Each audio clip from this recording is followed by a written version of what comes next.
Seguindo aqui, então, dando uma visão geral das mudanças de língua portuguesa, como que vai funcionar. Bom, naturalmente, a prova vai contar com os conteúdos do terceiro bimestre, ou seja, o material digital traz ali, o currículo prevê conteúdos no terceiro bimestre, e essa vai ser a primeira diretriz que a gente vai ter para essa elaboração, para essa composição da prova paulista de terceiro bimestre de língua portuguesa. Mas não só isso, a gente está fazendo todo um trabalho aqui justamente de elaborar esses itens que trazem os conteúdos de terceiro bimestre, mas considerando os descritores do SAEB. E eu já vou mostrar um pouquinho como que isso acontece. E aqui, trazendo uma visão geral de matemática, aqui também não tem... Ou melhor, tem mudanças, tá? Mas de modo geral a gente continua parecido como estávamos, ou seja, no terceiro bimestre a prova paulista será referente a conteúdos de terceiro bimestre, tá? O mesmo trabalho de associar esses conteúdos a descritores SAEB para que a abordagem das questões seja mais próxima do exame nacional vai acontecer, assim como eu acabei de falar em língua portuguesa, e as orientações de estudo também continuam valendo para matemática, como no segundo bimestre, para nono ano e terceira série. Mas aqui tem uma expansão de uma novidade que a gente trouxe no segundo bimestre. No segundo bimestre, a gente trouxe para a matemática do nono ano questões fundamentais. Assim a gente nomeou, assim a gente categorizou, porque a gente percebeu no primeiro bimestre resultados abaixo do esperado, abaixo do que nós gostaríamos dos estudantes de matemática, e uma das hipóteses que estávamos validando, inclusive com vocês, professores da rede, é que os alunos não dominam conceitos anteriores àquele do momento da prova que aconteceu. E aí, no segundo bimestre, a gente trouxe conceitos do segundo bimestre para o nono ano, mas também algumas questões, 30% das questões foram de questões mais básicas, questões que estamos chamando de fundamentais, tá? Que são justamente para ver não só o que o aluno está errando, ou seja, o que a gente acredita que está sendo avaliado que ele não sabe, mas para ver se ele também não sabe conceitos anteriores, né? E na ocasião a gente até trouxe alguns exemplos. Por exemplo, no nono ano, muitos estudantes erraram questões relacionadas a operações soma e subtração de frações. Só que, na verdade, a gente estava com dúvidas, e até por insumos da rede, a gente estava tendo pista de que esses alunos, não é que eles não sabem somente operações com frações, mas que talvez eles tenham dúvidas e não consolidaram conceitos fundamentais de frações, né? Então, nós trouxemos algumas questões dessas básicas, de conceitos fundamentais, no exemplo que eu estou usando aqui sobre frações, justamente para que depois a gente tivesse nos resultados dessa avaliação no BI, como estava o percentual de acerto nas questões do bimestre, né? Então, nesse caso, na soma de frações, e também como estavam o percentual de acertos de outras questões, nesse caso, frações, que é o conceito fundamental, é o conceito anterior a isso, tá? E por que eu resgatei toda essa história do segundo bimestre? Porque a gente está expandindo essa lógica, tá? A gente está expandindo essa novidade que a gente trouxe aqui para o segundo bimestre para todos os anos, série de anos finais e ensino médio. Ou seja, de sexto ano à terceira série, nós vamos cobrar questões fundamentais que vai ser em torno de 40% dessa avaliação. Eu também vou mostrar, exemplificar um pouquinho como isso vai acontecer aqui, tá? Então, só para resumir A composição das avaliações de matemática continuam sendo avaliações do terceiro bimestre, em sua maioria, ou seja, por volta de 60%, mas para quinto ano, nono ano e terceira séries, com um olhar direcionado para a SAEB, quando a gente vincula os descritores SAEB e elabora os itens em cima disso, e também os conteúdos retrospectivos vão aparecer no nono ano e na terceira séries por meio de orientações de estudos, ou então de sexto ano até a terceira série por meio dessas questões fundamentais, tá bom? Em termos estruturais, é isso. Agora eu vou passar aqui pelos conteúdos e ações possíveis que podem ser feitos para garantir que os alunos mandem bem nessa prova paulista. Primeiro, para garantir que vocês saibam como que isso se traduz na prática, toda essa estrutura que eu falei. E segundo, uma sugestão de como que esses estudantes, ao fazer a prova paulista, podem automaticamente se preparar para a prova e para o SAEB, tá bom?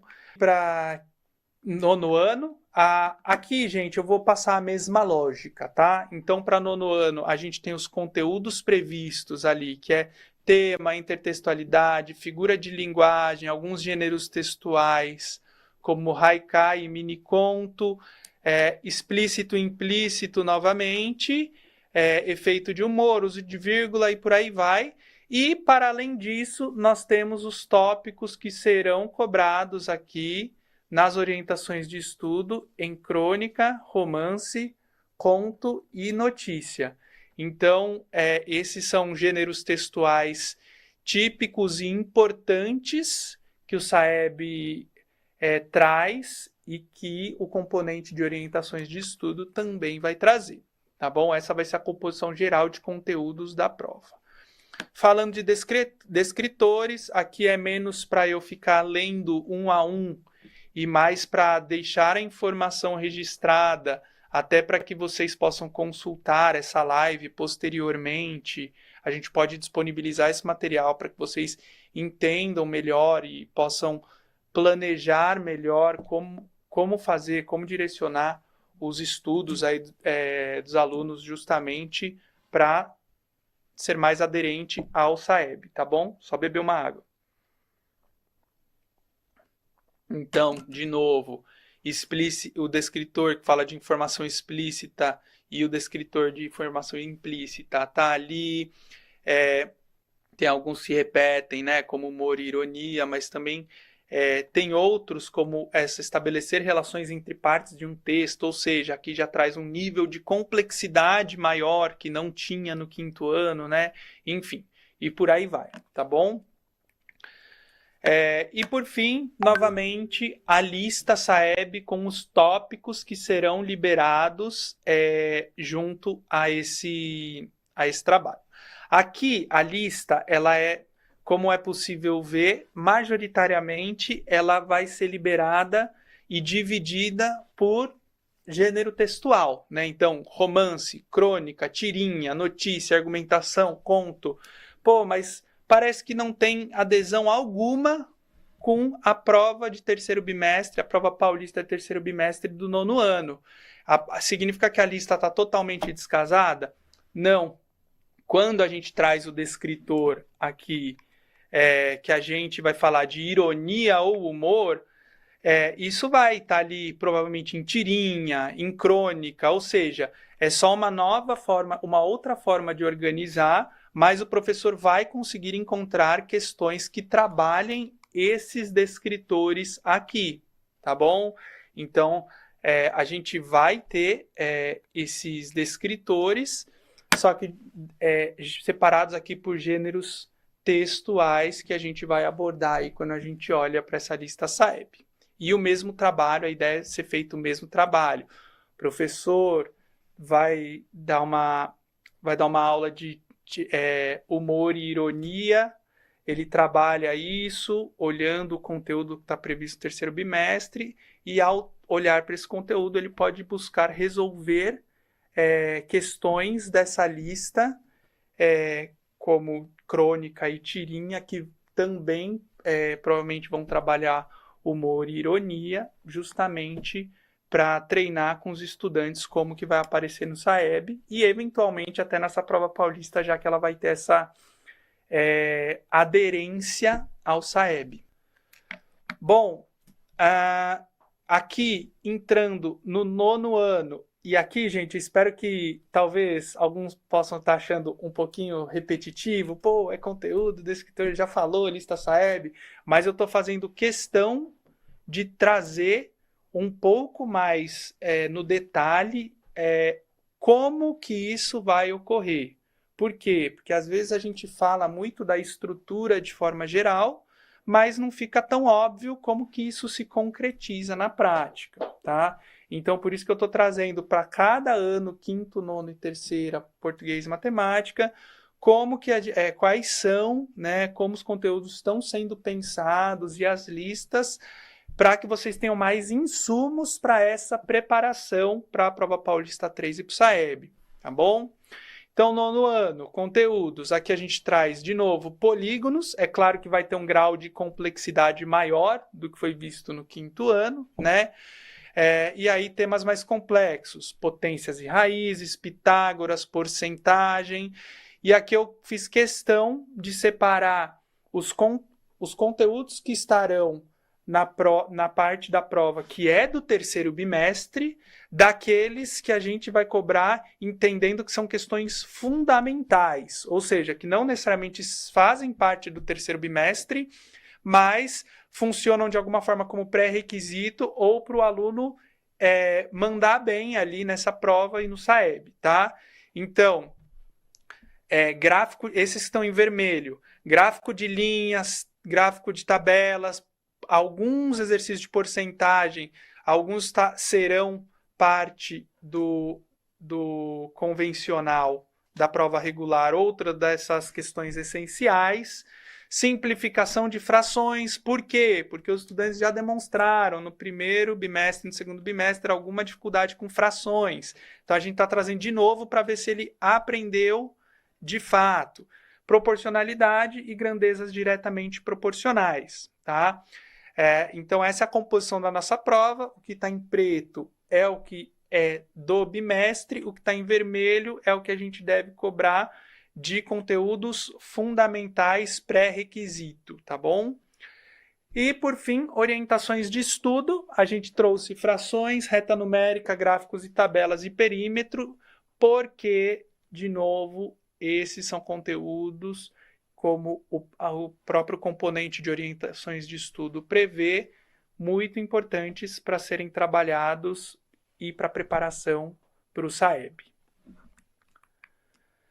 Descritores, então, se aqui a gente tem, por exemplo, o Teorema de Pitágoras, como cair isso, né? Então, utilizar relações métricas do triângulo retângulo para resolver problemas significativos. Então, esse é um como, né? O descritor ele vai falar como que isso vai ser cobrado na prova, e por isso está aqui. Naturalmente, várias questões, porque o bimestre cai muito porcentagem, elas estarão associadas ao descritor 28, que é resolver problema que envolva porcentagem, tá? E assim por diante. Por fim, a lista do 9º ano SAEB que a gente está prevendo são com esses conteúdos, tá? Então, como visto lá, vai cair triângulo, aqui na lista tem triângulo. Vai cair fração, aqui na lista tem fração, potenciação e raízes, aqui tem potenciação, enfim, a gente traz alguns conteúdos e outros, como eu falei, não estão aqui necessariamente, mas podem ser utilizados também para trabalhar com os alunos. Por exemplo, o estudante pode estar tendo um problema em triângulos, não necessariamente porque ou melhor, talvez ele não esteja dominando o conceito de triângulos, não porque ele não saiba triângulos em si, mas que ele tem um problema ainda na identificação de ângulos, né? Para identificar um ângulo reto e ver que é um triângulo retângulo. Então, tem atividades de ângulos aqui também, tá bom? Então, essa é mais uma forma, mais um exemplo de como a gente pode